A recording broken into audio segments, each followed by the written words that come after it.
In this file photo, Charles Koch speaks in his office at Koch Industries in Wichita, Con. The conservative Charles Koch Foundation is dramatically increasing its donations to colleges and universities at a time when its philanthropy is facing increasing scrutiny, according to tax records. The foundation gave nearly $49 million to more than 250 colleges across the U.S. in 2016, according to an Associated Press review of the foundation's most recent tax records. Bill Rader, the Wichita Eagle VIP, a Nobel laureate, decries the hate speech. The university president accuses faculty critics of seeking to stifle academic freedom. Professors tar each other as disingenuous, spreading baseless lies and accusations. The normally tranquil Orange County campus of Chapman University is in the throes of a bitter controversy, all due to a $5 million donation from the Charles Koch Foundation. The gift from the conservative billionaire helps fund a program in humanomics, which the university defines as reintegrating the study of the humanities and economics. The question at hand, or political strings attached to the money? Start your day with the news you need from the Bay Area and beyond. Sign up for our new Morning Report weekday newsletter. No other donor would be allowed to pre-select professors based on their ideology, said Tom Zollner, an English professor. Appointments were hustled through without due process or necessary transparency. Last fall, the English department voted to reject 2 candidates for tenured professorships, partly funded by the Koch donation. The 2 literature scholars were later hired by the business school for the interdisciplinary program, but only after the head of an economics hiring committee resigned in protests, citing a lack of objectivity. This spring, more than 50 faculty members attended a forum to debate the Koch gift. And the Chapman University Young Democrats, a student group, sponsored a talk by a co-founder of the national activist group, Uncatch My Campus, Chapman University President Daniele Struppa in Orange, CA, on Monday, May 21, 2018. Photo by Jeff Gritchen, Orange County Register, SCNG, at the faculty forum, in newspaper interviews, and in a May 20 op-ed in the Wall Street Journal. Chapman President Daniele Struppa forcefully defended the Koch donation. "I don't think there is an ideological component," he told the Register. "We can hire whoever we decide to hire.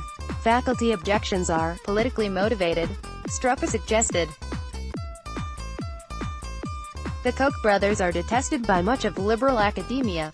People think they want to control the world. Koch's academic push. Charles Koch, CEO of Koch Industries, the Kansas-based oil and chemicals conglomerate, and his brother David are ranked by Forbes as the 8th richest people in the world, with a net worth of $60 billion each. The brothers are best known for spending hundreds of millions of dollars to elect conservative Republicans to public office, and to dispute the impact of fossil fuels on the global climate. Less known is that Charles Koch's foundation has become one of U.S. academia's largest private funders. In recent years, it has given an estimated $200 million to colleges and universities, much of it to advance a free market, anti-regulatory, tax-cutting agenda through think tanks, professorships and conferences.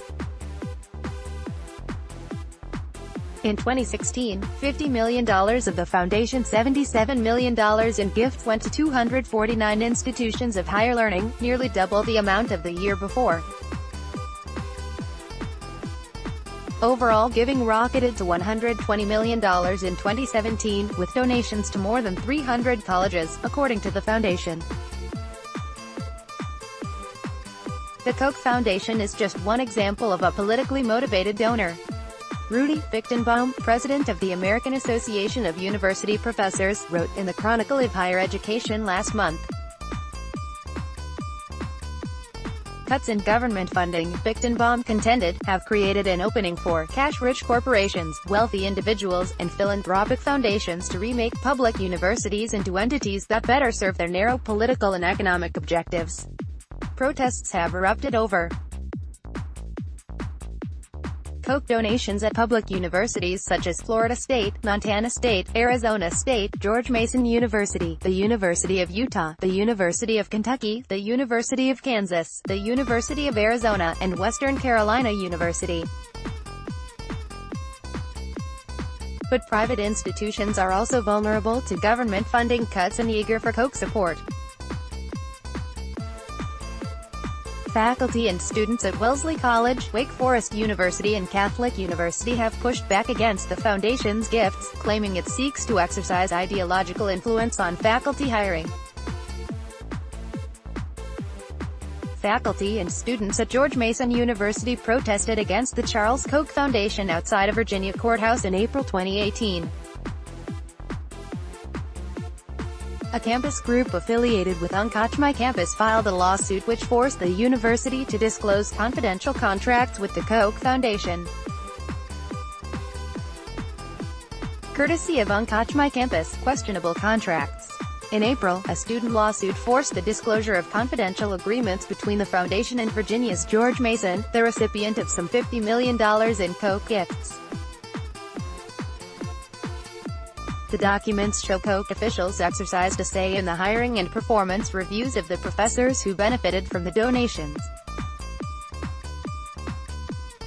University President Angel Cabrera apologized for contracts that fall short of the standards of academic independence. I expect any gift to meet, and ordered a review of donor policies. Liberal donors such as the Russell Sage Foundation, the Soros Foundation and the Ford Foundation also give to U.S. academia, but not on the same scale as the Kochs and their allies, according to the news outlet Inside Philanthropy. Barely a month goes by when we don't hear news of another large conservative gift going to fund conservative and libertarian thinking on university campuses, wrote Inside Philanthropy's Mike Scutari in an article on the Chapman Gift and the Koch network. We can't think of any progressive donors that fund on a comparably wide and systematic level. The Koch Foundation declined to respond to requests for comment. The Chapman donation, like many of Koch's grants, funds an academic center focused on economics, but one aimed at drawing liberal arts majors into courses exploring the moral underpinnings of capitalism. It is the foundation's largest gift to a California institution so far, according to its tax returns. The new $15.18 million Smith Institute for Political Economy and Philosophy is jointly named for Adam Smith, the 18th-century economist whose influential work, The Wealth of Nations, extolled laissez-faire capitalism, and for Vernon Smith, a Chapman economist who won a 2002 Nobel Prize.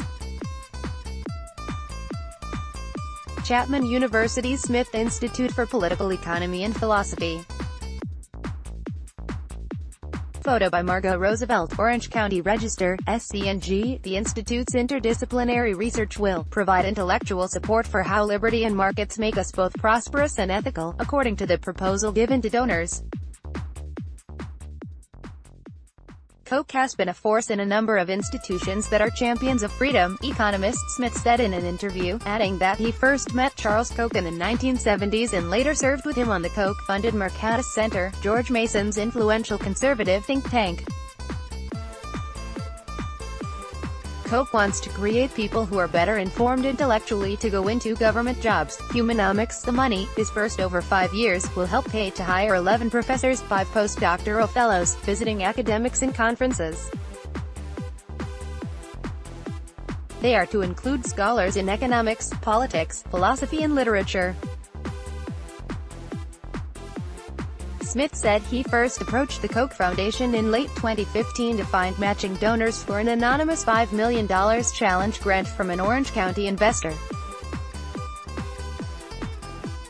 Koch officials agreed to contribute $5 million, and they obtained a third major gift from Gavin Herbert, Smith said. Herbert is a founder and former CEO of the pharmaceutical giant Allergan Inc. and a member of the Koch brothers' political network. Vernon Smith, Chapman University professor of economics and law, attends a course on humanomics, Adam Smith and the morality of markets, with students on the Orange campus. Photo by Cindy Yamanaka, Orange County Register, SCNG. Before coming to Chapman, Smith had received Koch grants in 1999 to move his academic group from the University of Arizona to George Mason University, money that was raised by Struppa, who was then George Mason's Dean of the College of Arts and Sciences. At Chapman, Smith's chair was endowed with $3 million from William Dunn, a Florida financier who has given tens of millions of dollars to libertarian causes and has served on the boards of the Koch-funded Reason Foundation and Cato Institute. When you look at the idea of combining economics and humanities, it sounds benign, said English professor Ian Barnard. But most if not all the Koch hires have the same libertarian politics. Is this a coincidence? My students expressed horror, Barnard added.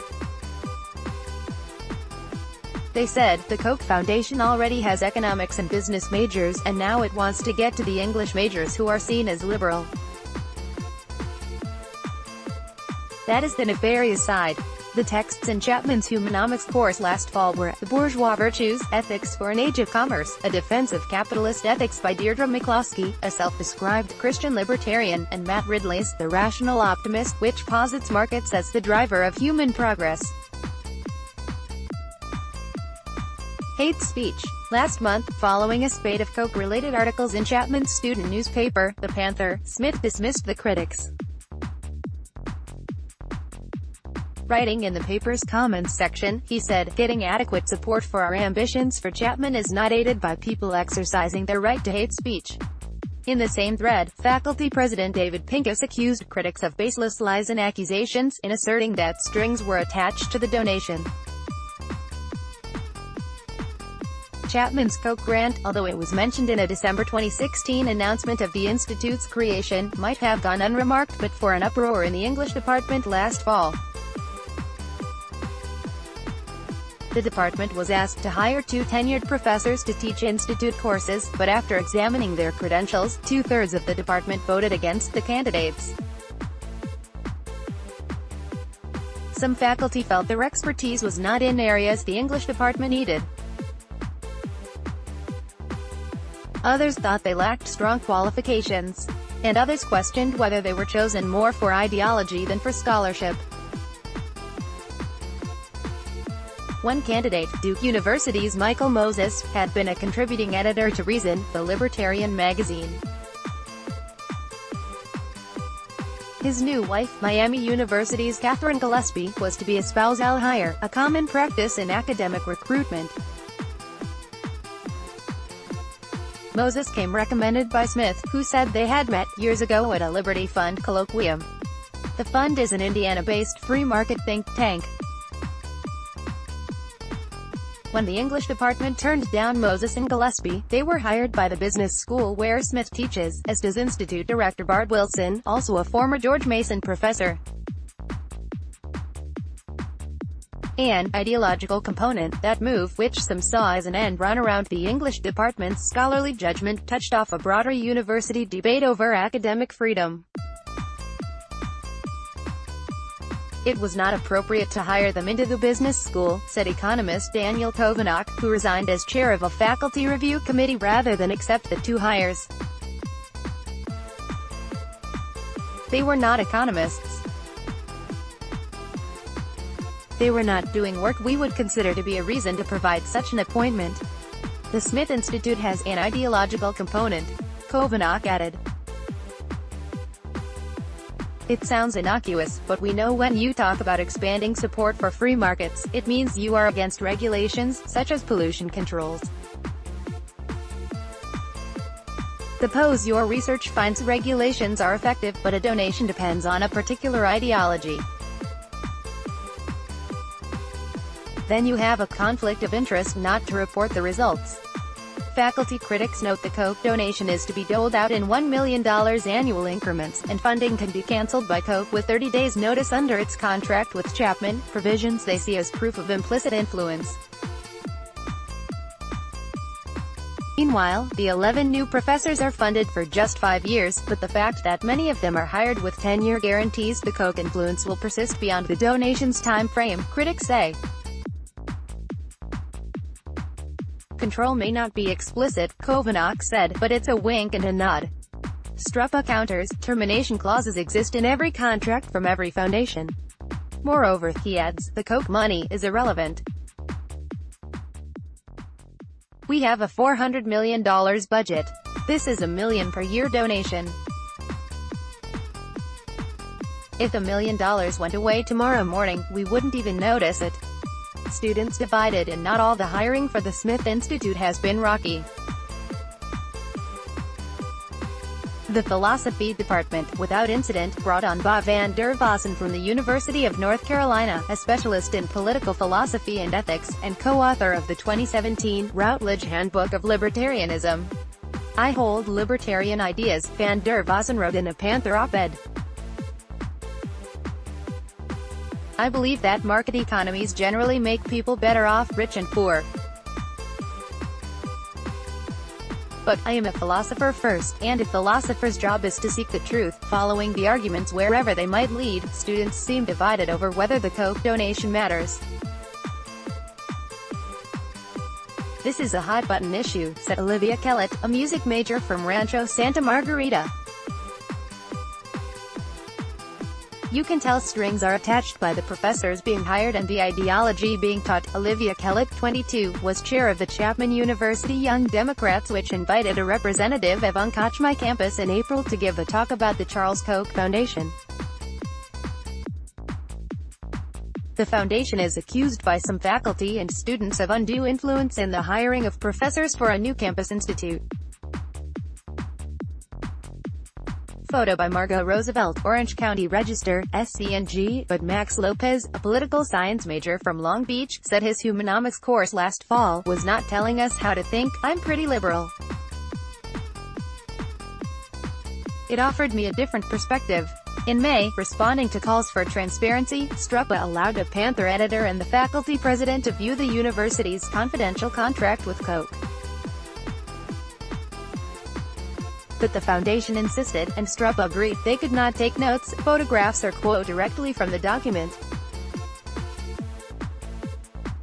I'm not going to break my relationship over a confidentiality clause, Strupa said, adding that the contract has nothing in violation of anything, academic freedom, and if Koch critics view the issue as one of academic freedom, so does Strupa. Vernon Smith has a freaking Nobel Prize, Strupa said. If I told him don't take Koch money, that would violate his academic freedom. He's not asking for money from the mafia. Moreover, for Chapman, the Koch connection is lucrative beyond the $5 million. In January, Strupa gave a half-hour talk on academic freedom in Indian Wells, at the Koch brothers' annual summit for more than 550 wealthy donors in its political network. At least one person who was there made a significant donation to Chapman University after the speech, Strupa said. In July, Strupa will double down on his public relations offensive, giving a talk in Las Vegas at Freedom Fest, the annual libertarian confab. His title, Antonio Gramsci and the Cultural Revolution, How Marxists Took Over Higher Education, and How to Take It Back. My title is supposed to be catchy, Strupa said, explaining that Gramsci was a founder of the Italian Communist Party whose ideas became influential in academia. But I don't think one should go, as some have suggested, towards affirmative action for conservatives. That is a silly idea. What we should be doing is to ensure there is free speech. You might also like Kim Lim, daughter of tycoon Peter Lim, on being a hot premium content. What's next for former Malaysia PM Najib Razak? Premium content. Take a look at Osaka's culinary scene. Intercontinental hotels.